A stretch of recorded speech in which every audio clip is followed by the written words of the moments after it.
All right, everybody, welcome to Live from My Drum Room. My guest today is four-time Grammy Award winning drummer, composer, and educator, my dear friend, the legendary Antonio Sanchez. Antonio is probably best known for his long association with the Pat Metheny Group, but his list of credits is truly staggering. In 2014, Antonio scored the music for the Academy Award winning film Birdman, which earned him nominations for the Golden Globe Award for Best Original Score and a BAFTA Award for Best Film Music. He won the Critics' Choice Movie Award for Best Score and Satellite Award for Best Original Score. He's released more than a dozen recordings as a leader or co-leader, and one of Antonio's latest projects is Apple TV's The Studio, which he scored entirely and is streaming now on Apple TV. In fact, I watched the first episode last night. It's great. It's great. I'm so honored to have Antonio here with me today. So please welcome my dear friend for many, many years, the great Antonio Sanchez, live from my drum room. Johnny D. And there you are. Welcome, my friend. Amazing to be here with you. Thank you for the invitation, as always. It's amazing to have you with me, Antonio. Thank you for doing this on the road. I want to let everybody know that Antonio is on tour right now, and he's been so kind and generous to make time to do this today on a travel day, I think, right? You're heading out this afternoon. Yeah, I'm in Minneapolis right now. I'm playing with this new, very exciting trio with Bella Fleck and Edmar Castaneda. I call it the most unlikely trio on the planet because it's banjo, harp, and drums. So it's been a blast, and we played a couple of nights here, and then we're heading to Knoxville, Tennessee, to do the Big Ears Festival tomorrow. That's fantastic, and it's going well. I'm sure you guys are getting great crowds. I'll bet.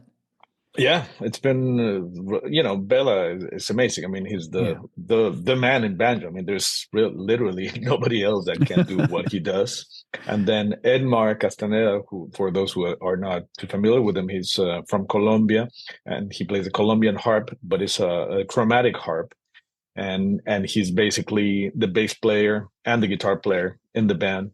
And then Bella on banjo and me on drums. And it's a really fun music. It's a collective trio. We all brought tunes, and it's been a blast. The album is coming out May 13th, I think. And it's called The Beat Trio. The Beat Trio. Yeah, great, great. Well, man, I just want to say, first of all, how happy I am to see you, to have you here today. And I want to thank you again and congratulate you, Antonio, for what you have done. I mean, I thought about this when I saw you at PASIC a few months ago, and it was so great because we hadn't seen each other in a while. And I was thinking 30 years, man, 30 years. It was 1994, I think, when I first met you, a young 22-year-old, 21, 22-year-old student at Berkeley. And our dear friend Victor Mendoza, man, he's the one that called me and said, you have to come see this drummer, Antonio Sanchez. He's playing with me at Scullers, I think it was. And, I mean, I'm not making this up. You know that. Well, I now I have to tell you my side of the story because I'll never forget it. Of course, this was at first time we met was actually at the 1A recital hall at Berkeley, and Victor Mendoza was doing something with Mallet Cat, I think, and it was like a demo. I think it was Percussion Week, and then he invited me to play with him, and at that time I had one of those entry level endorsements with another cymbal company. Right. And I remember I went, I was so happy that anybody was paying any attention to me and offered me that discount. So I immediately said yes. Then I went to the factory, picked up some cymbals, and I was in heaven, because finally I'm an endorsed artist, and this was fresh into Berkeley. And then I got the bill and the mail of what I had gotten at the factory, and I was like, I have nothing that is near to this amount of money to pay for these cymbals, so I had to give them back.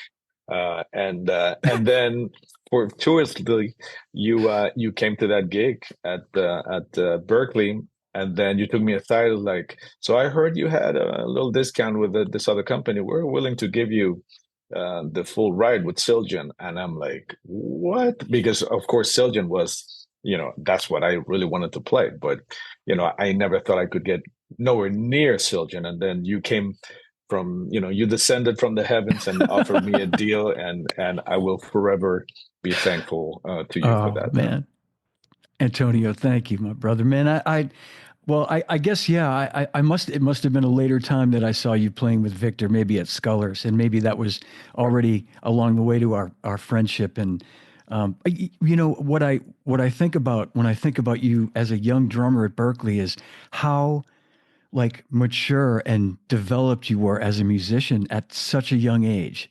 When so many young players, and I say this with the utmost respect for young players, that they have a lot of technique and they want to show everybody all their technique. And you played like you played at age 22 the way you played with Pat Metheny at 32, like with that level of No, no, mature. that's not true at all. No, man, I I appreciate that. But I mean, I have to be totally honest with you. I mean, I'm glad you caught me at the time where you caught me, because if you would have caught me just a year before, I was one of those guys where I just had to show everything I could do all at the same time in every context. It didn't matter the style. I had I came from Mexico, and I didn't have amazing guidance over there, but I was very studious and I was very dedicated. And I came into Berkeley with a lot of chops and a yeah, lot of energy, and I really, really wanted to learn, but I had no concept whatsoever and of what it was to play jazz. I played some Latin jazz, some fusion, no straight ahead experience really. So I didn't know the vocabulary. And on my first semester, I always tell this story, usually on clinic, so that people understand what happened. That I was walking around the hallways my first semester, and I had my stick bag, and Ron Savage, great teacher from yeah, Berkeley, yeah, he saw me and he said, "Hey, you play drums, right?" I'm like, "Yeah, yeah. Why?" Because there's an 8 semester advanced bebop ensemble right now that is about to play, and the drummer didn't show up. I don't know. Do you want to play? And I'm like, "Yes, of course." So I was like, "Man, this is my chance to shine." This is my first semester, and I'm gonna play with an 8 semester ensemble. So I'm sure they're gonna skip me 7 semesters and then graduate me right then and there, because I'm such a badass. So I brought in my whole kit, which back then, uh, it was a fusion kit. It was a Power V Special, a Yamaha, with yeah. a 10, 12, 14 power toms, 22-inch bass drum, my piccolos in there, and I had like 12 cymbals and 2 hi-hats and a double bass drum pedal. And I show up with this thing, my bebop ensemble. And as I'm setting up, all the students they're already playing, because the drummer didn't show up, so I was a little late. And I was determined to set up the whole thing to Yeah. play with them. And as they're playing, they're looking at me like, what is this guy doing? And I finally set everything up and I start playing. And immediately I was like, man, I have an hour and a half to show everybody what a genius I am. So I was playing everything I knew how to play. And then Ron just proceeded to take one cymbal away, another cymbal, one tom, two toms, three toms, all the cymbals, and he just left me with hi-hat, right cymbal, bass drum, and snare drum.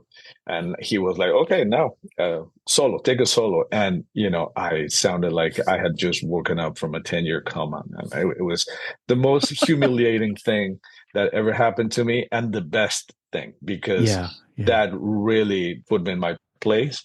And I was like, okay, I think it's very important to realize that I don't know anything about this music, but I want to learn it. And luckily, I had enough chops already, and enough technique, and enough hunger to start making strides quickly. yeah.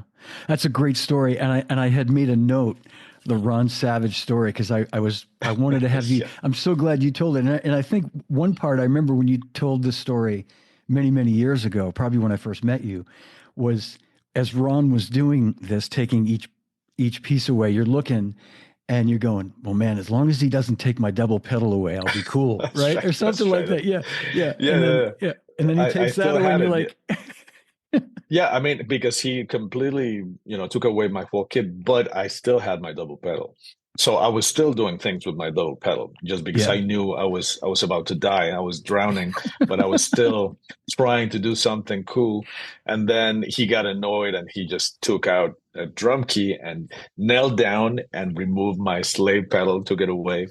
And I was like, okay, now, now this is it. yeah, I'm officially dead. So it was great, like I man. said, one of the worst days of my life and one of the best days of my life. I'll forever be thankful to him because he didn't want to humiliate me. He just wanted to really to teach me a lesson. Yeah, And then after the ensemble was done, everybody left, and he stayed with me. And he was like, "Okay, let's talk." Because I can see that you have put a lot of effort into practicing, and you can play. But what have you been listening to?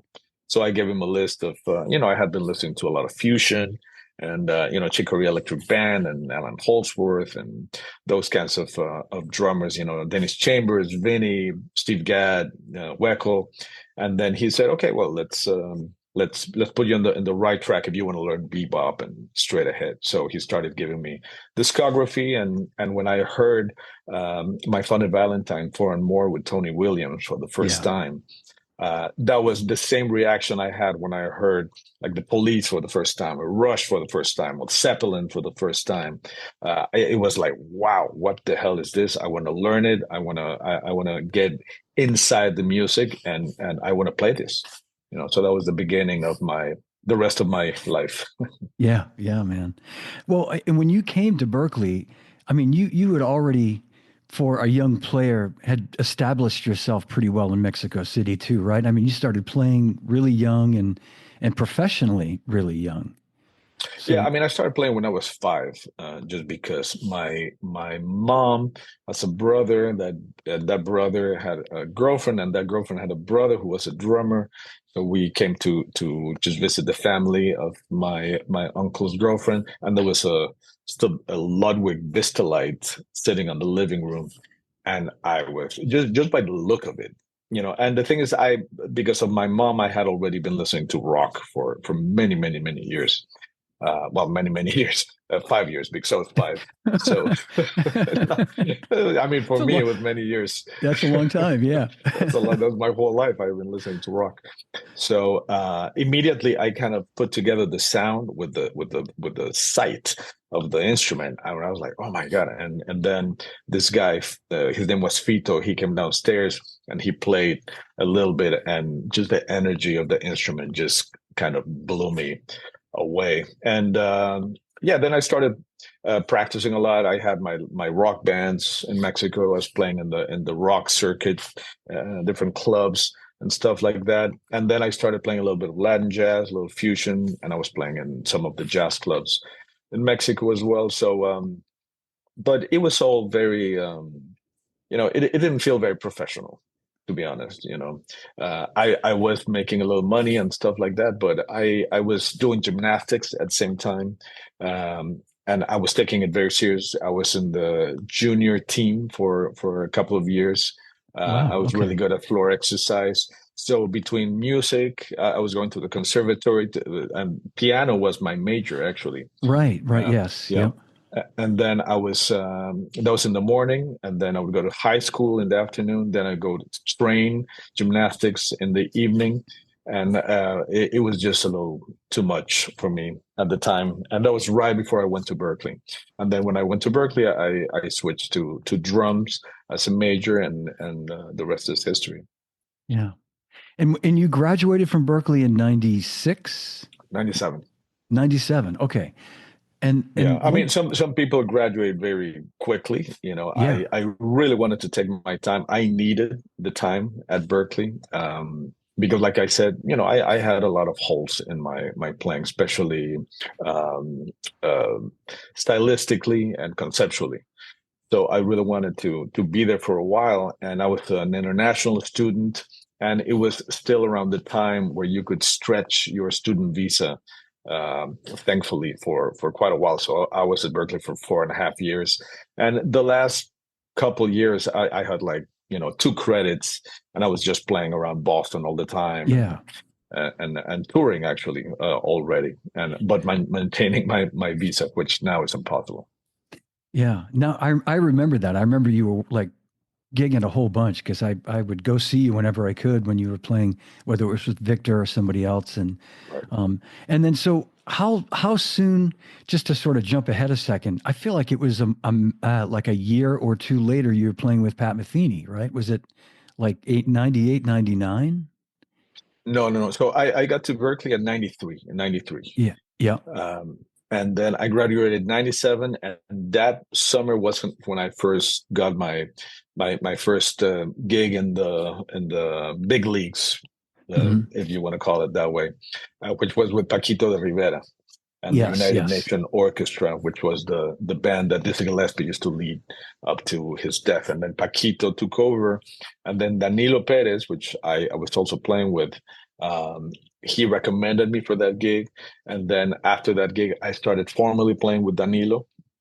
And then a couple of years later, that's when Pat saw me playing in Europe with Danilo. We had a double bill with him, and it was funny because I back then I was playing with left foot clave. I had a set of bongos on my left. I had a conga, and I had a flat timbale as my second tom, and I had a bunch of cowbells and stuff like that. So it was a hybrid between a drum set and a percussion set, and we were playing some rhythmically very complex and interesting stuff with like 5/4 clave, 7/4 clave.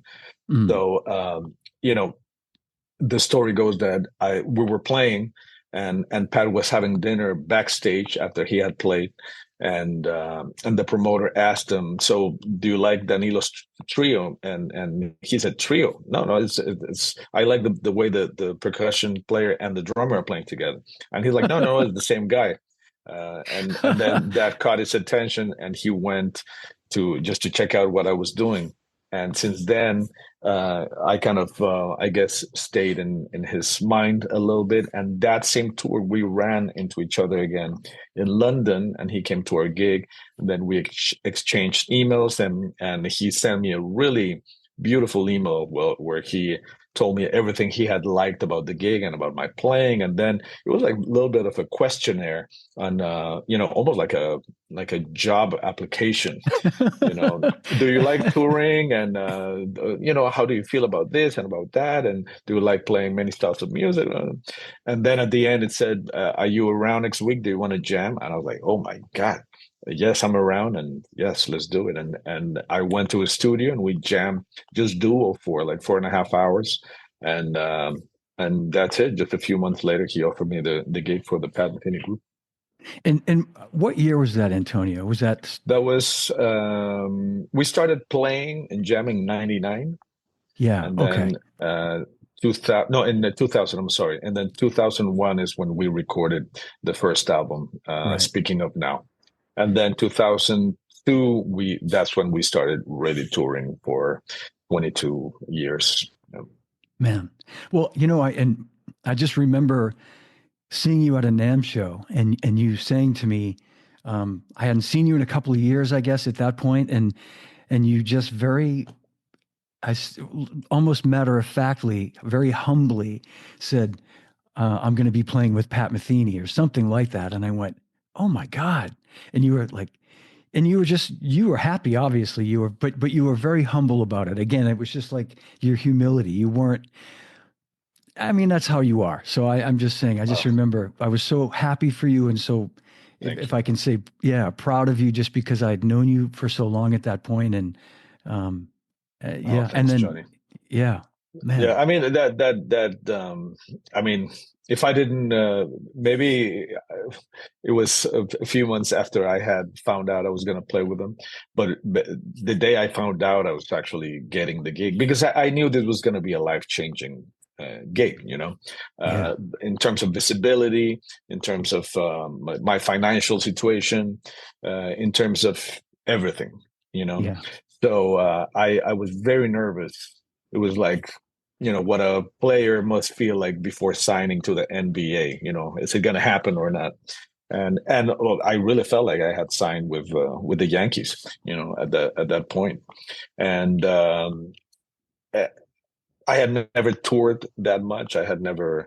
I had been touring already, but Pat's thing was on a completely different level, and I knew this was going to be a game changer for me. And because of him, Gary Burton saw me playing, Michael Brecker saw me playing, Chick Corea saw me playing.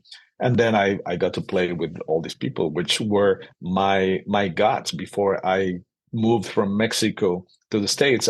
Those were the guys I was checking out, Yeah. Brecker and Paquito and Chicoria. Chicoria Electric Band was the my gateway uh, drug into jazz. When I Yeah. first heard that, I was like, "What is this?" Because at that point, I had only been playing. Rush was as complex as it got for me, and then I heard that, and I was like, okay, there's so much more out there than I even realized. And then that the fact that I ended up playing with Chick Corea, to me was just mind boggling. So Yeah. I will forever be thankful to Pat for having given me the chance.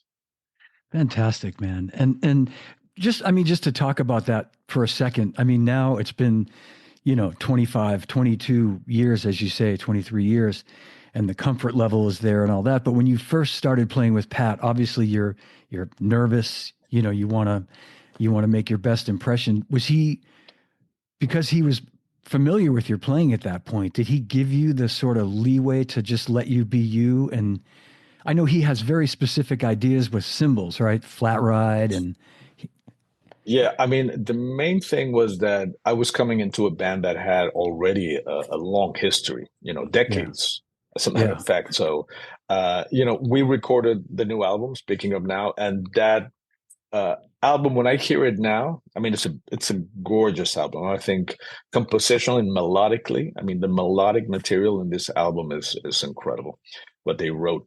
But when I hear it, I feel like I sound the way I thought they wanted me to sound versus the way I just should have done my thing. But I really was aiming to please at that point. But nobody had played that music before me, so I kind of had carte blanche on how to do it. But then all the previous material that we were also playing, that had been played by Danny Gottlieb and by Paul Vertigo, of course, Pat had a very, had that sound in his head. Hmm. So everything I played, even if I was mimicking what they had played before, sounded completely different to him because my touch is different, my feel is different, everything. Yeah, My cymbals were different, yeah, and it took a while to for everybody to get acclimated. And he was definitely giving me a lot of instructions on a nightly basis because it's very specific music, and he would go as far as like, okay, I want you to play on this cymbal, and then until at this point where you're going to switch to that cymbal, then blah. So in the beginning, it was a little too much for me. It was a little overwhelming, but I was like, okay, this is a one in a lifetime opportunity, and I'm not going to put my ego, in front of the music and be like, hey man, I play what I play. At that point, I was so green still in my yeah, head yeah, that I was like, I just want to learn, and I just want to, this is a challenge, and I want to take the bull by the horns, and of course it paid off. He started getting used to me, to my sound, to the way I would phrase, and then after a while, he just let me be, and his music has a very specific syntax and language and vocabulary, and it's almost like, it comes from bebop, of course, but you're not playing bebop, but you're interacting as bebop, and you have right. have to have the bebop touch, but it's not bebop at all. So it's the fact that I came more from straight eights than from swing because of my background coming from Mexico and rock and roll and fusion, all that stuff. I think it was good because that band was mostly straight eight based, but the interaction with the solos and everything is like if you were playing, bebop with Charlie Parker. That Yeah, was the concept. and it was a steep learning curve, and especially the length of the concerts. I just was not used to that at all. Unbelievable. Uh, Yeah. I mean, it was we were playing the first couple of months on the first tour. We were playing 3 hours 45 Yeah. straight, Yeah. and Yeah. I was playing so with so much intensity that I started feeling it. And I was young, so I was Yeah. able to do it. But I had stuff in my shoulders, in my arm, my hip. Everything was hurting all the time because I was giving it so much on a nightly basis. And then we cut it down to 3 hours 15, which actually made a big difference. But I had to learn how to pace myself because it was rock and roll intensity and volume, but with very, precise fusion jazz, intricacy and delicacy. Yeah. So we would get to play incredibly loud and big, and also we would play insanely soft, but very intense with a lot of intensity. So those peaks and valleys were very hard to negotiate, but it was an incredible learning experience for me. So many key things there, Antonio. And I want to jump backwards a second because you made such a great point about, Pat initially kind of giving you instruction on how he wanted you to play this symbol at this part and this, and I think it's important for people watching to understand that, you know, you made the absolute right call by not going, hey, I'll play the way I want to play because he's the band leader, and he knows what he wants, and I think that's important for, like drummers and all musicians have to understand that when you're hired to be in a to be in a band, like you are with in Pat's band, or if it's Steve Gadd and Paul Simon's band or James Taylor's band, it's you have to respect that the person that wrote the music has a certain vision for how he or she wants it played, and again, that's maturity. That's you understanding that and not pulling like not that you ever pull an ego sort of thing, but going, hey, I want to do it this way, and Of course. Yeah, no, I mean, yeah, that's a yeah, it's very, very important point because, especially if you're young, you still have to understand that you don't know anything. I yeah, mean, exactly. no matter how good you are, is just, I mean, just looking at Pat or a Chick or Michael Brecker. I mean, when I was still in Mexico playing rock and little clubs, these guys were already famous. I'm Yeah. playing with Miles Davis, Chick. So it's like if I don't take the opportunity to really get off my high horse and learn from these people, I'm wasting such an opportunity. So I really was like a sponge at that moment, and it was hard. It was hard on my ego sometimes, but I had to keep it in check. And I did get so much out of it, musically and personally and financially, just by keeping my mouth shut and just doing what I was told. And you have to be patient, because if your own voice will come out. And that was the really interesting thing about playing with Pat, that you had to play in a little, it was a box, that's why I was mentioning the syntax and the vocabulary. You're Mm. playing a very complex but defined language, and within that box, I learned to do everything I wanted to do, and that was a very uh, revelatory part of playing every night with him. That okay, you have to play in this box, but the box is limitless at the same time. Yeah. And once you realize that and you learn that, then you're free within the confines or of whatever it is that you're doing. And it's the same thing as if you were playing bebop. It's a language. If you get out of that language, then you're going to sound out of place. So, but that language is infinite. So there's no limits to what you can do as long as you know the rules of the game. Yeah. That's great, man. That's perfect. Beautifully said. Well, should we play something from Pat that you one of the Sure. many Yeah. yeah, let's play The Way Up Part 3 from the record The Way Up. Yeah, the way up. I mean, that was to me the most interesting Pat Metheny group album ever made. Not because I'm in it, but because compositionally, what Pat and Lyle Mays did was incredible. They wanted to write a single composition from beginning to end, the whole album, and the motivic development in this piece. When you hear it in the beginning, then you hear it twisted around many times. The melodies come back the in with different harmonies, with different tempo, different rhythms, different time signatures, but you hear the same material, you know, developed in many different ways. And it's sort of what I learned when I was playing. Sorry, when I was playing piano, classical piano, and I was studying Mozart and I was studying Bach and Beethoven, and I was analyzing scores. I was like, okay, this is really cool, but this has nothing to do with what I'm doing, playing fusion and playing jazz. And then later, of course I understood that it's all the same thing. You know, what they did is the same thing Mozart would do in a symphony, where he would have dun dun dun dun dun dun dun dun dun dun Hmm. dun dun dun dun dun, and he would twist it around and turn it around and make it major and make it minor and do all these things. And the motivic development is just incredible on this piece. And we would play it straight, and it would last like an hour and a half.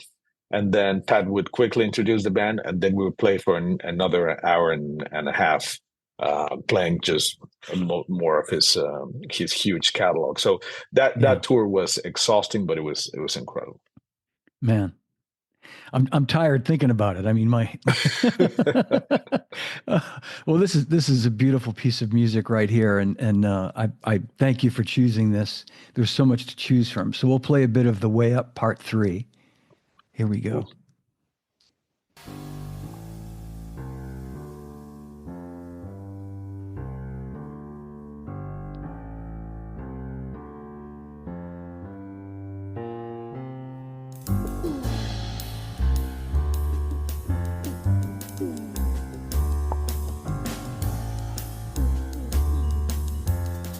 That was the flat ride. Yeah, yeah.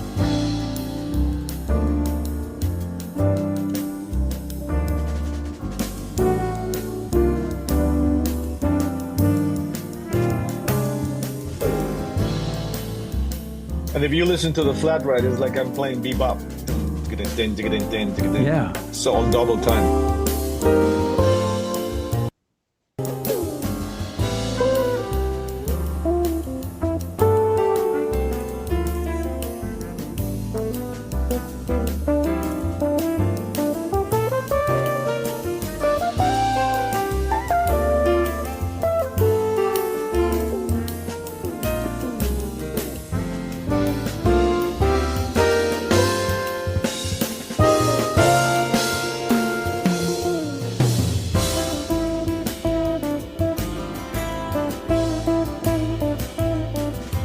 Cymbals sound beautiful, Antonio. Just Yeah, that's a Constantinople medium thin low that I still have. beautiful, man.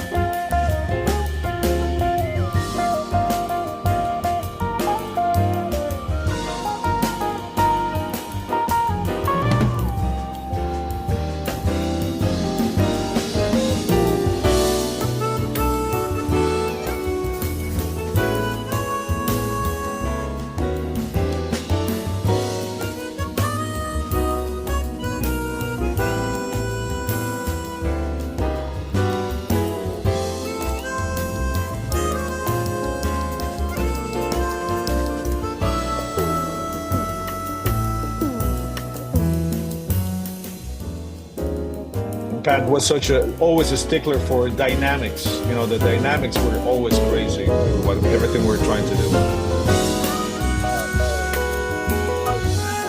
That's what stands out more than anything to me is the dynamics. Just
So epic. Oh my God. Man, that is so intense. That is just unbelievable.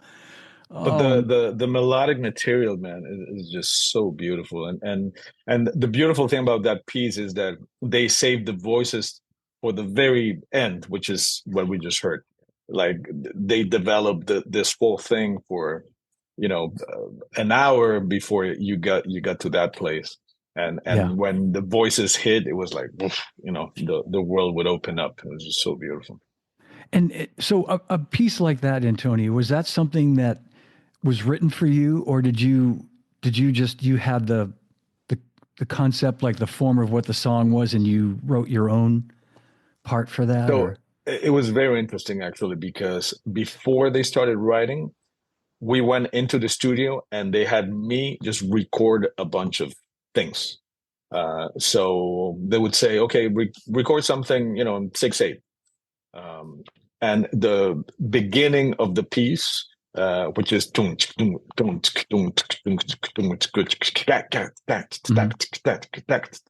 so that piece, for example, is based on that beat that I came up with, and in that recording session.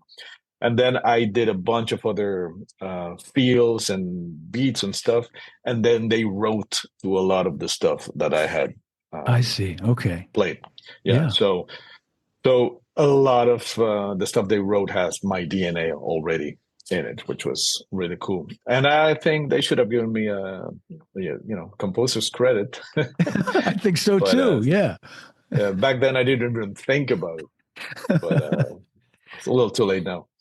But that leads to the next thing I'd like to talk to you about, which is you being a composer. And that's really cool that you say that. And it's like you say, you were younger and you weren't thinking along those lines. But when did you start to come into your own as a composer? I'm sure you always wrote things. I'm guessing even at a young age you were writing things and coming up with ideas. But when did you kind of come into your own on that?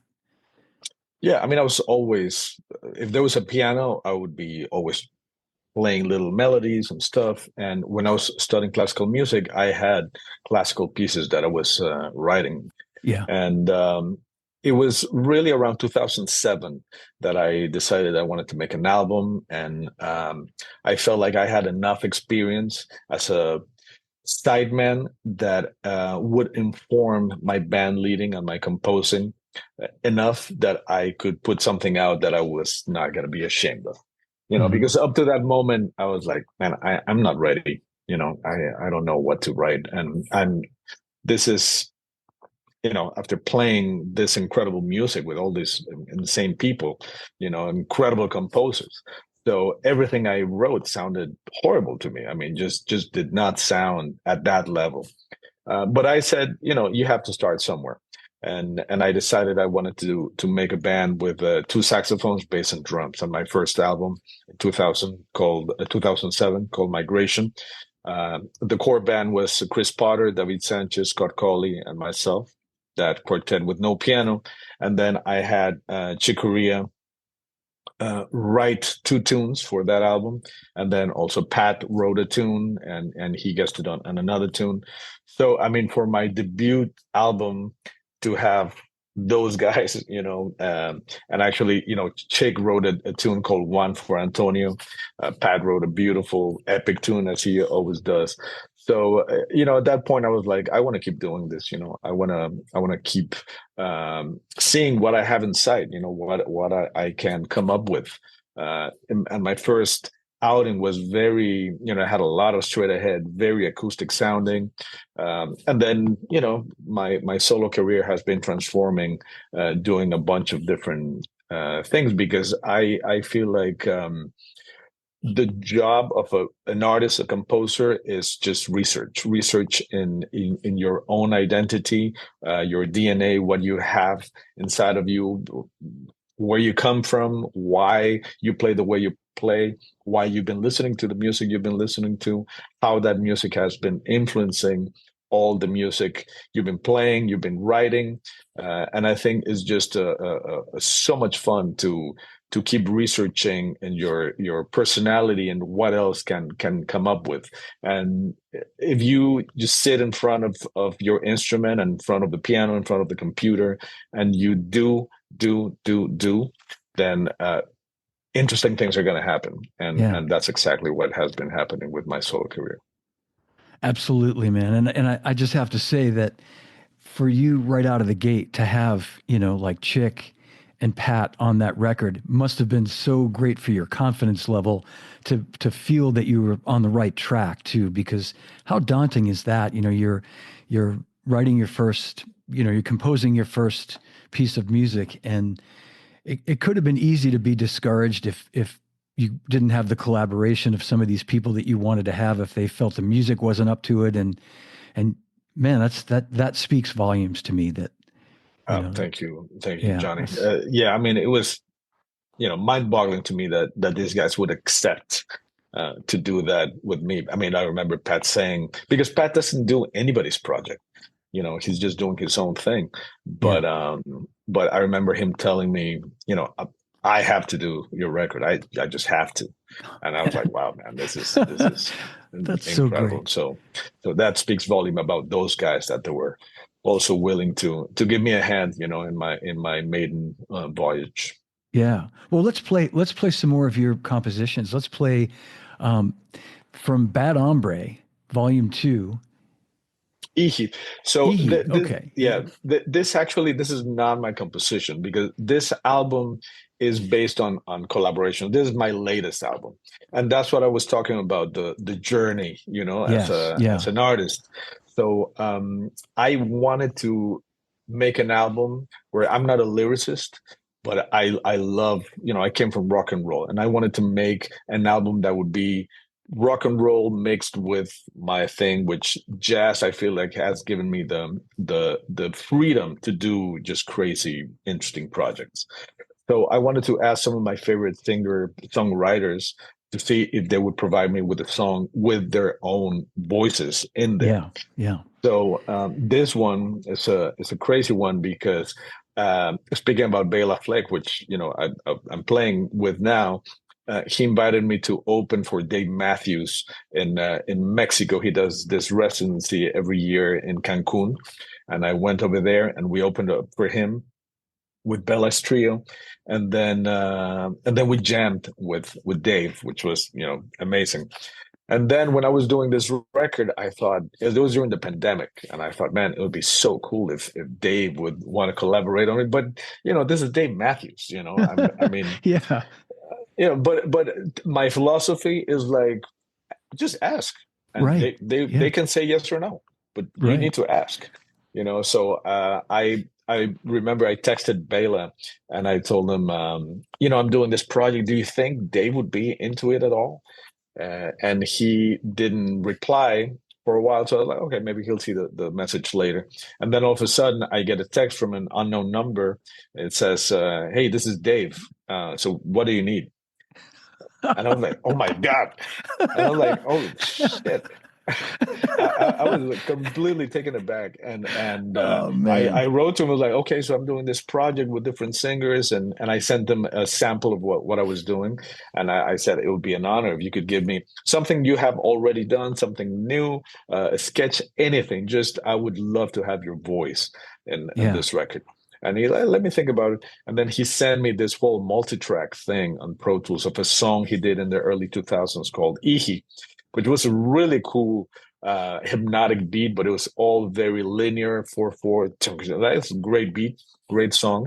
Um, but he sent it to me, and I could see there were like 20 tracks of voices of Dave doing the different things, super thick, and I started isolating tracks. And one of them would be the main voice, and another one was doubling, another one was tripling it, and another one would be like just doing weird sounds. I was like, oh my God, there's so much stuff in here. So I just extracted all the voices and started editing them, and I wanted to just do something wildly different than he had given me, and I completely changed the form of the tune. And his thing was in 4/4, and I did some parts in 7/4, some parts in 9/4, some parts in 6/8. So the way I was seeing it, like, okay, these people gave me their baby, a composition was like a baby, and I completely did plastic surgery on the baby. It was kind of unrecognizable. And then, this collaboration was not like, okay, I'm going to do a little bit and then send it to them to see what they think, give me feedback, and then I keep going. No, my mission was, okay, I'm going to finish it with my idea and then send it to them when it's finished, and hopefully they will like it. So also, I wanted to have the drums be a production element, a production tool on this album. Mm-hmm. I was always into albums like, So, Peter Gabriel, The Joshua Tree by U2, Sgt. Pepper's, of course, by the Beatles. Albums with amazing production value. And when you hear these albums up close, and with the headphones, I mean, you hear a million voices, a million keyboards, guitars, basses, but you only hear one drum set. You hear percussion, but you only hear the one drum set. And I was like, why not do an album where you hear 10 drum sets? And just pan differently with different sounds, doing different parts, coming at different points. So I wanted to do this with this album. And when I had the song kind of mapped out, there was a part in the middle that I was like, man, it would be so cool to have a crazy solo in there. And I happen to have, I know a really good guitar player that might be into doing it. So I asked Pat, man, will you play a solo on this thing? And he's like, man, I don't know. Like I said, he doesn't like doing these kinds of projects. Like, yeah. But I told him, what I would love is for you to do a solo where nobody would recognize you. Like nobody would know that is you. And then he was super into that idea. That's great. so then he recorded this insane solo in the middle, and it's all noise and stuff that goes great with the song. And all those little comments that you hear along the way, like bending notes, that's all him. So to have Dave Matthews and Pat on the same song on my album is just that was like such an accomplishment that I'm very proud of. And you should be, man. It's a great tune. I'm going to play it right now. Ehe. Yeah, featuring Dave Matthews and Pat Metheny from Shift. And here we go. Let's play it.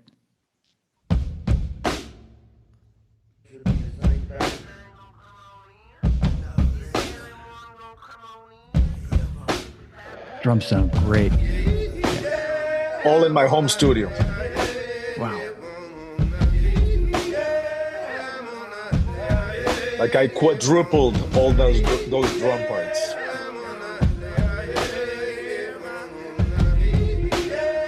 So that's in 7. Now it's coming the 9 part.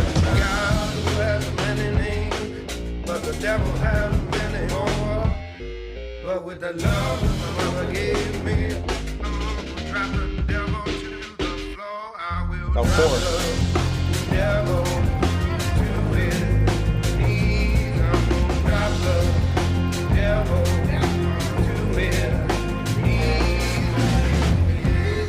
Back to 7.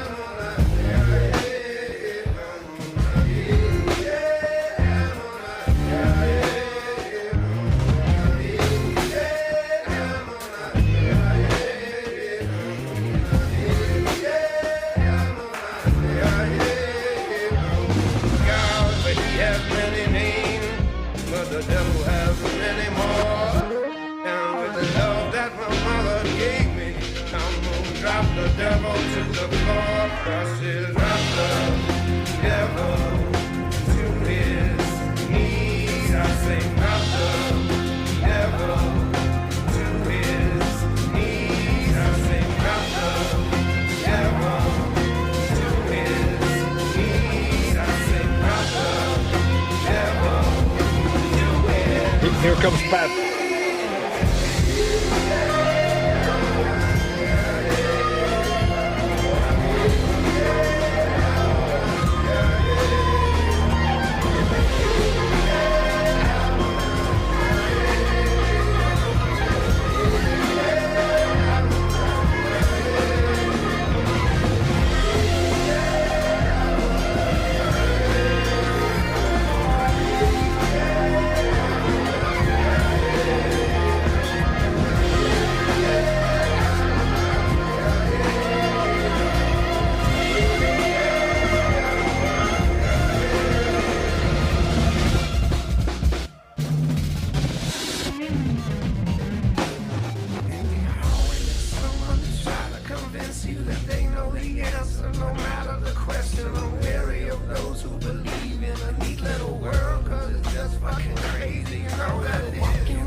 Oh man, what a tune!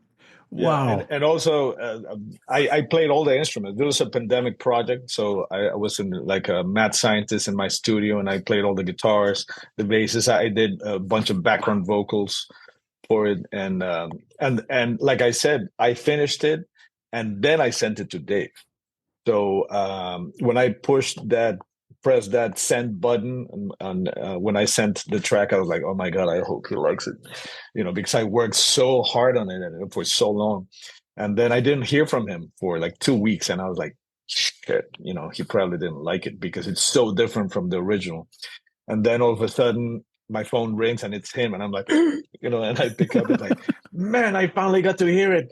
I love it. It's amazing, and it's so different. And not only it's so different, you wrote so much music that I have to give you writing credit. So this is gonna be Ihi 2.0, and he gave me writing credit. I mean, it's amazing. Oh man, that's fantastic. Wow. Yeah, yeah. What an experience. Oh So the man. funny thing about this album is that I'm the least famous person in the whole record, which I love. Yeah, all the collaborators are like huge names, and I'm like, who the hell am I? I love that part. Oh, that's great. And you're right about Pat's solo, man. It's so screaming. It's so like different than what you think of Pat playing, like it's yeah. Right, because he plays so melodic. He's a Yeah. melodic master, and this is just like really, screaming, like you said, and Yeah, and yeah. and I love it that nobody would recognize that it's him. Yeah. Oh, that's great. Well, we'll keep playing some music here. This is great. And I know you're probably a little tight on time, so we'll keep things moving along here. Um, should we play a little bit of this from the same record? I think we're past that now with Atticus Ross and Trent Reznor, and maybe you can give us a little backstory on that too. Yeah, so this was I think the second track I did on this record, and same thing. I was looking for collaborations, and thanks to the fact that I was nominated for a Golden Globe with Birdman, I went to the Yes. Golden Globes, and Trent Reznor and Hans Zimmer were there, nominated as well, and I got to hang out with them, and they were both really really nice to me and complimentary. They said, man, you invented like a new way of scoring. It had never been done before. um, and so when I was looking for collaboration, I thought, man, to have the voice of Trent Reznor, Nine Inch Nails, on this record would be amazing. So same thing, I wrote him an email and I just asked, and he said, let me think about it. And then this was during the pandemic, so nobody was doing anything. Mhm. Everybody was at home, so everybody had the chance to think about these things that normally nobody would probably give me the time of day. So he sent me this thing on Pro Tools, and I opened it, and it was just a very subtle synth pattern that Atticus Ross's writing partner did. And then all of a sudden I hear Trent Reznor's voice come in just naked on top of that. And I was like, oh my God. And I think he thought I was going to do something Birdman-y with like, flowing drums on top of that. But I heard like this Nine Inch Nails anthem, like, metal, almost rock, Yeah. but with a lot of dynamics, because they do that too. So I started cutting it and editing it, and I started thinking of how to approach it, and I had the chorus, which was a very clear, like, it's just like rocking thing, but then the verses, I didn't know what it should be, and I had the Yamaha EAD, Mm. which you have a little head with this stereo mic that you put on the bass drum, and it has a lot of presets. So I started playing kind of this 8-note pattern, really broken a bunch of times with different sounds, and then I started putting them all one on top of the another, and muting one while the other one would play, and muting the other one while the other one would play. So, and then panning them widely. So if you hear it with headphones, like, so this took me a long time to Yeah. do, but like I said, I wanted to use the drums as the production tool. So this is like a Nine Inch Nails type anthem. And Yeah. same thing, Yeah. when I sent it to him, he said, "Man, I love it. I love it. I never thought you would be something like that. And let me connect you with my mixing engineer so that he can do the final touches." And that's what ended up in the record. That's great, man. Yeah. Well, let's give this a listen. I think we're past that now.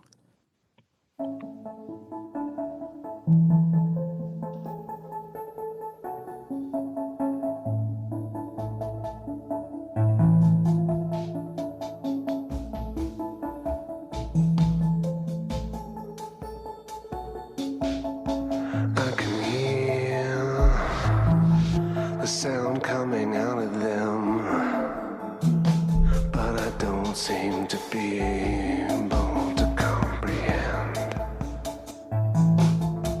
I can feel their bullets fly through me, but I think I've decided they don't work on me. And I guess I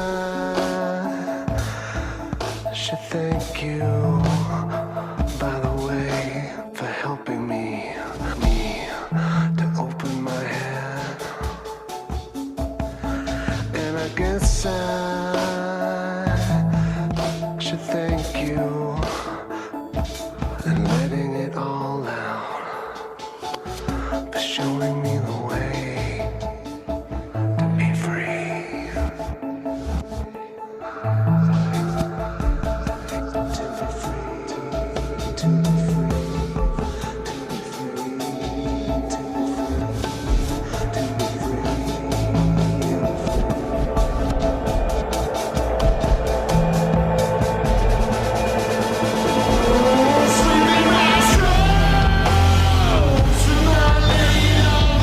No mistake in that.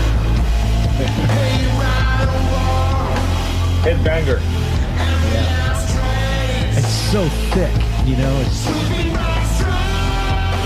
Yeah, I recorded two drum sets doing the same thing, and really wide.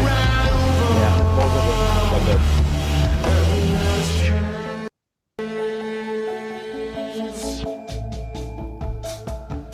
And all those hits is what I was talking about, with all those different tracks panned widely. The sound coming out of them, but I don't seem to be able to comprehend. I can feel their bullets fly through me, but I think I've decided they don't work on me. And I guess I should thank you,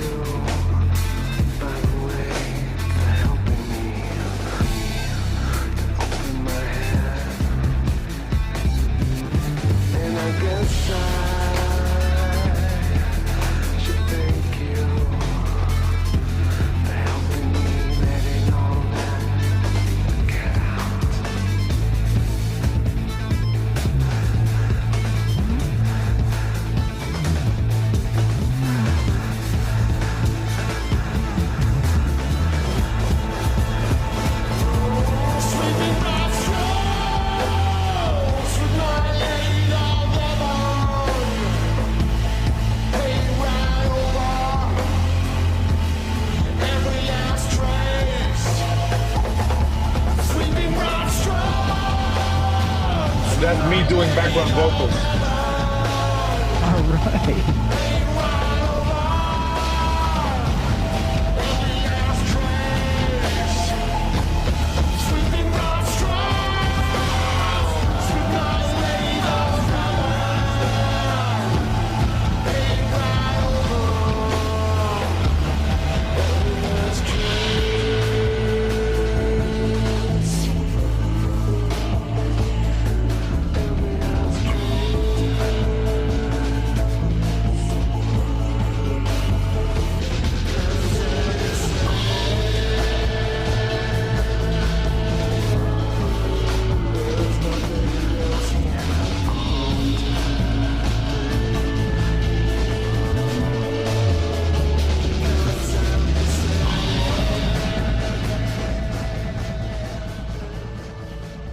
A little bit of double bass drum in there.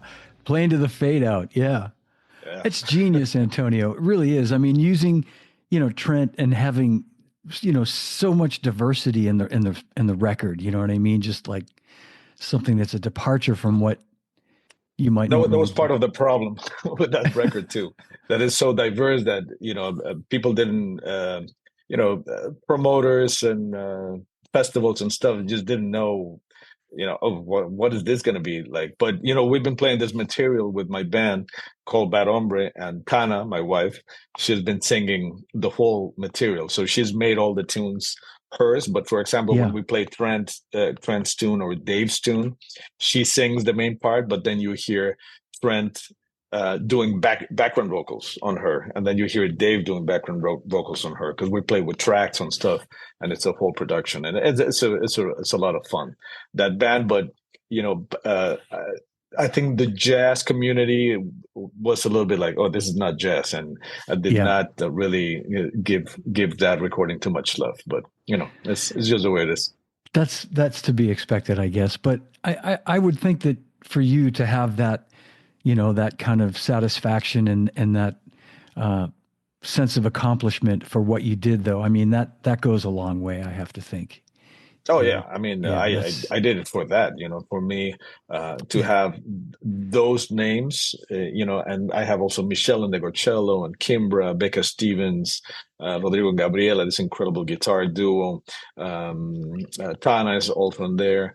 Sonic, I have so many people on the record, and Ana Tijoux from Chile, Lila Downs from Mexico, Silvana Estrada from Mexico, and it was all the same process. They would give me deconstructed tunes, and then I would blow them up, produce them in my own way, and to have that as part of my catalog is just a huge accomplishment for sure.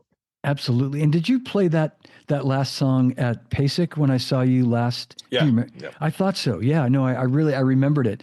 I have to tell you, I mean, to sit there watching you with Peter Erskine and our friends Joe Testa and Chris Hart, and it was like, and just an amazing concert that you guys put on was just so incredible.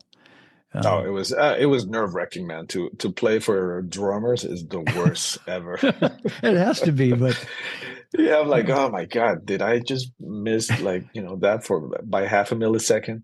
I was just going through my mind, but also, they gave me a lot of energy. It's a lot of fun knowing that all of you guys were there.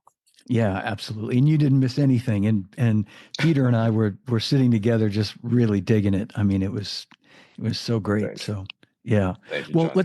we get some more music to listen to. Should we and I also want to congratulate you before I forget. I'd made a note just a non sequitur here, but congratulate you on being on the cover of PAS's new magazine, Drum Set.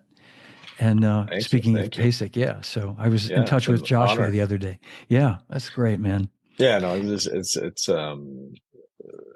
you know, I love this interviews because I get to talk about all these little different things that I'm doing, and on that interview, I talk, I get to talk about my film scoring thing, and the this new series that just came out, and all the new projects that I'm cooking, and it's I'm always thankful for the opportunity. Great.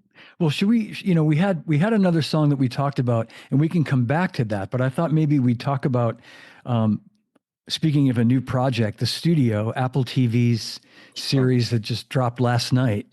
Um, I watched the first episode, and you scored the entire series, correct? Yeah, so I was doing this other series called Stags last year. It's a British series, and all of a sudden I got a message from my agent.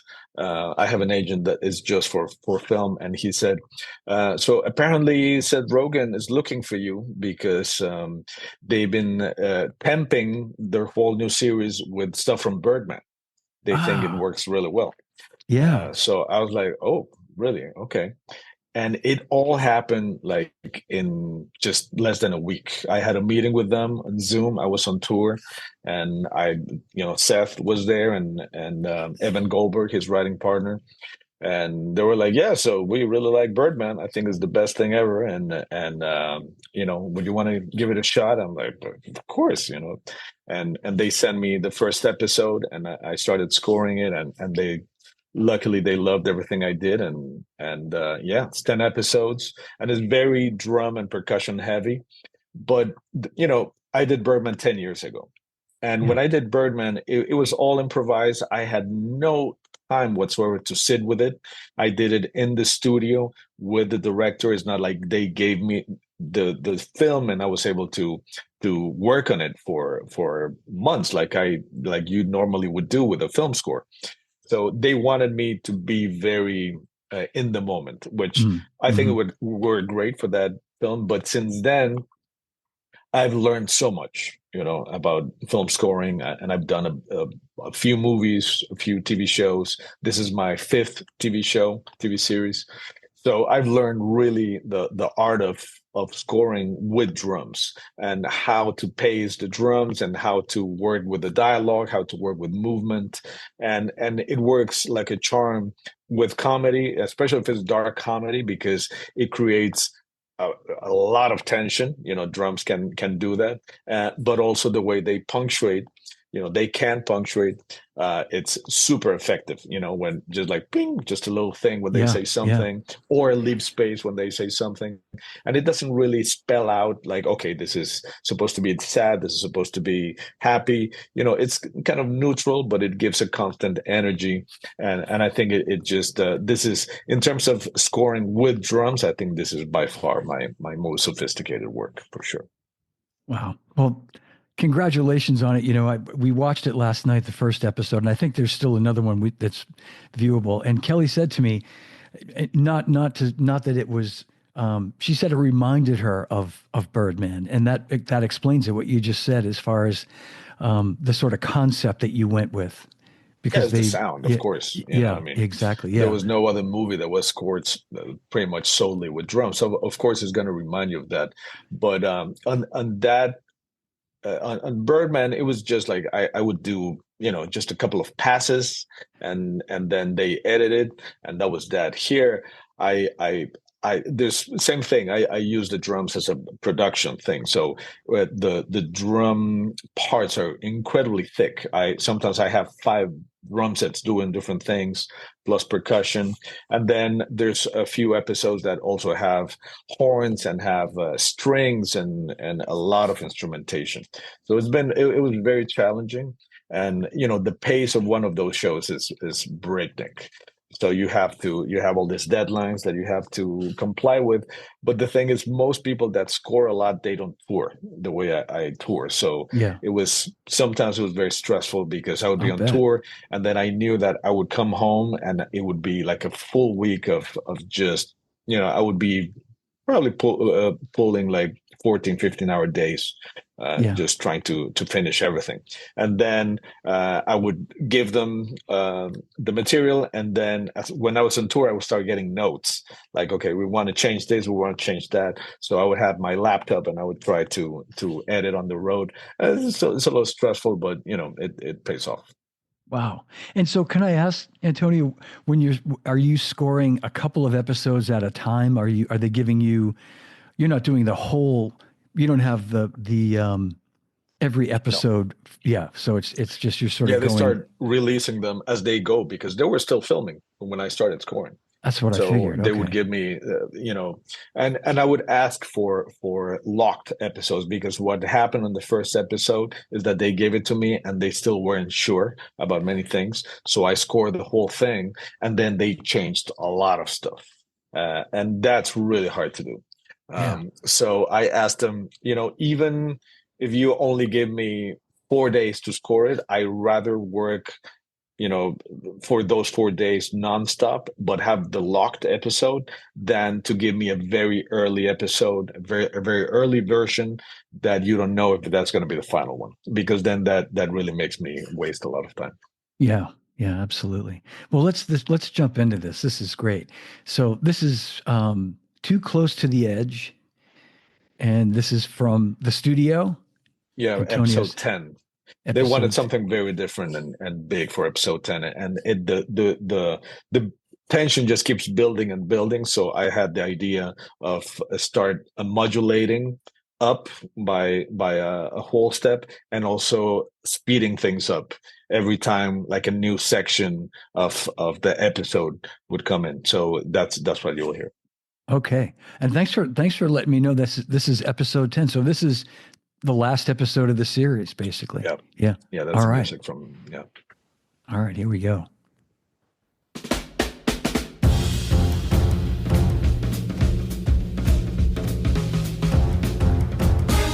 Man.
Man, the sound is just so great. Sonically, you got such a great sound, such an Thank organic you. sound. Yeah. And it's amazing what plugins can do, man. I mean, I did all those horns and everything at home. It's really incredible what you can do nowadays with technology. And I do everything myself. I have no engineer or anything. I'm just by myself in my little studio, and then once I have all the stems ready, then I send them for mixing, and that's it. But it's a very artisanal operation that I have going. Yeah. I mean, you really know your stuff. I mean, I was just really listening to that today, like listening to the bass drum. Just you got such a great, like authentic, you know, big band kind of boomy, organic sounding bass drum that you think of, from like, Yeah, and that's the beautiful thing about having your own studio that, I'm like, okay, for this episode, they really wanted something jazzy and kind of big bandy. Yeah. So I was Yeah. like, okay, switch all the drums, tuning, record a bunch just to make sure that the tuning was right with the horns, on the same key, so it takes a long time, but it's just such a learning experience every time I do something like this. And that ends up informing my albums when I work on them, and then my albums keep informing also my film scoring. So it's a really cool thing. That's great. Well, let's play a couple more. They're just little short little segments that we'll play. This is It's Happening. Yeah, this is when from the first episode. When it seems like Seth Rogen's character is gonna get his dream job, and it's like they're all freaking out because it's supposed to happen. That's right. Yeah. No, I got to tell everybody, check this out. And not just because of it being a great show, but because Antonio's, no, but no, it's really great. I mean, it has all the bases covered. It's a great show and it's got great music, but I remember this from last night's episode. Check it out. It's happening.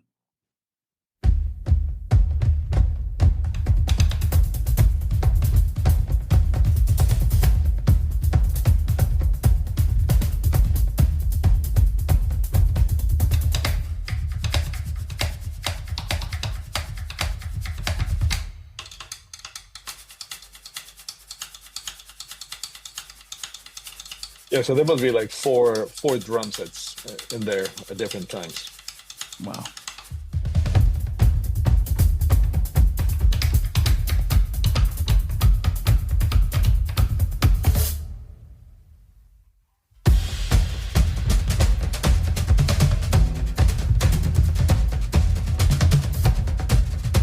Sounds like a marching band. It has that kind of power. But very acoustic sounding. Yeah, yeah.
Beautiful. Yeah, so it's a lot of fun to it makes total sense when you see it with the image because all those little pauses, things that they say is just punctuation marks to leave a little space for very important things that are happening in the dialogue or the movement. So it works really well with with comedy. Yeah. Can we play one more? We'll play one more and Sure. And Sure. I know you got a plane to catch. So this is That's Your Offer. All right, with a question mark. That's Your Offer? Also from the studio. And do you know which episode this is from, Antonio? I think this might be from maybe one. I think it's maybe one or two. Maybe from I one. can't Okay. remember. Yeah. All right, here we go.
Man, I think this is great because it gives people an idea and a peek inside of what it's like and what it takes to compose music for TV and film and yeah, Yeah, I it's mean it's very different with each project. I mean this they really wanted it to be very drum centric, and of course usually the stuff I do for scoring is very drum centric, but this was has been the most drum centric since Birdman, I guess. Well, I also Get Shorty. When I did Get Shorty, that was also just drums pretty much. yeah. But this one has some episodes that are very heavy on instrumentation. My favorite episode is episode 4, which they call it in the beginning they were calling it the noir episode because it's all a mystery. They're trying to solve a mystery the whole time, and I got to do like very lush strings, and it's Oh, all cool. mystery. So that one took a long time, but I'm very proud of that one. I can't wait to see it. Well, I so appreciate you spending so much time today, Antonio. Time flies when you're having fun, Johnny B. It does. This has been so great. And I so thank you for being here today. And everybody watching, please give a big hand to Antonio Sanchez, Uh, my dear friend for 30 my years. my honor. Thank you, and congratulations on this, man. To keep this going, it's great, and it gives all kinds of musicians a really beautiful inside look at other drummers' minds and styles and approaches. So, thank you for doing this. Thank you. Thank you. Thank you, Antonio. I appreciate that. Hang with me if you would for one sec. We'll end the stream and say Of goodbye course. to everybody. Thanks for watching, everybody. And we'll see you real soon. And again, a big hand for Antonio Sanchez. All right, that's my show. If you enjoyed it, give it a like, leave a comment, and please subscribe to my YouTube channel. And you can also download the podcast on all podcast platforms. A reminder that Live from My Drum Room t-shirts and hoodies are available, and 100% of the proceeds go toward a scholarship I've created with the Percussive Arts Society. Information on ordering Live from My Drum Room merch is in the show notes, and you can also email or text me with any questions at livefrommydrumroom@gmail.com. Thanks to everyone who's bought a t-shirt and a hoodie so far. You're supporting a great cause, and I really appreciate it. And remember, no drummers are harmed on any show. And drummers, when in doubt, leave it out. Thanks for watching. Thanks for listening, and I'll see you soon.